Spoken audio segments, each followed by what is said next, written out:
Hello guys. Tandaan nyo nabili ko na WorkPro na mini rotary tool. Speed 1 into niya, hindi talaga gumagana. Akala ko naman relocation lang kasi doon sa pinagbilang ko, yung mga review maganda naman. So, nagana lang siya pag speed 3 na siya. Speed 3 hanggang 6. Speed 3 sobrang may babagal pa rin siya eh. So, tinry kong pinalitan ng carbon brush. Kasi sabi nung napanood ko, sa carbon brush daw, pag nagpalit daw siya ng carbon brush, nagana daw yung speed 2. So, pumili din ako ng carbon brush. Doon din same da sa pinagbilhan niya ng kanyang carbon brush. Pero, ganun pa din eh. Hindi pa rin siya nagana. So, tinry ko na lang siyang buksan. Ngayon, pagbukas ko, tama nga hinala ko. Ayun, kita nyo ba? Yun siya oh. Meron siyang trim potentiometer. So, ang ginawa ko lang, in-adjust ko lang siya. Kasi di ba pang ano yan?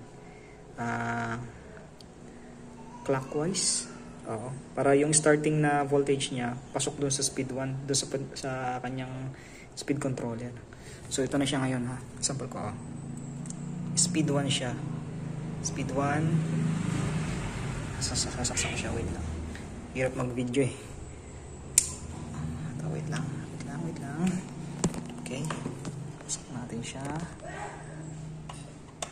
Okay. Tapos on.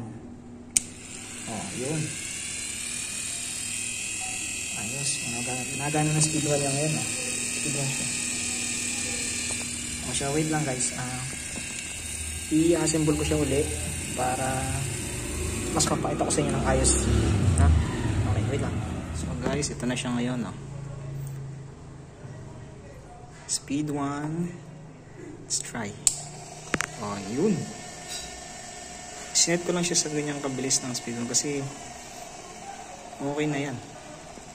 Pero pwede nyo pa siyang i-adjust dun nga sa trim potentiometer kung gaano ka bilis yung gusto nyo sa speed 1 niya, sa starting niya na speed 1.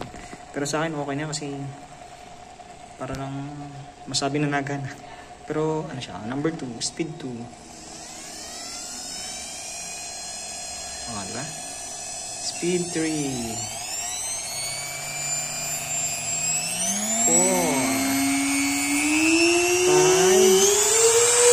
6. Sobrang lakas ng speed 6.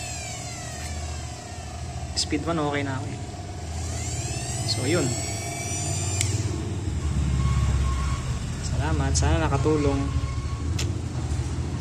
Kaya yung sa may mga kagaya nitong akin na WorkPro na namang problema kung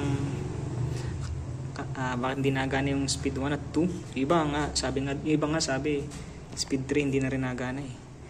Speed 4 and 5, 6 lang. Pero sa akin naman, 1 at 2 lang. Ayun, sana nakatulong. Pero syempre, do it at your own risk po. Ha? Hindi ko naman po kayo hinihikayat na gayahin yung ginawa ko. Sa akin lang, share ko lang. Kaya, do it with caution po. Ha? Maraming salamat. God bless everyone.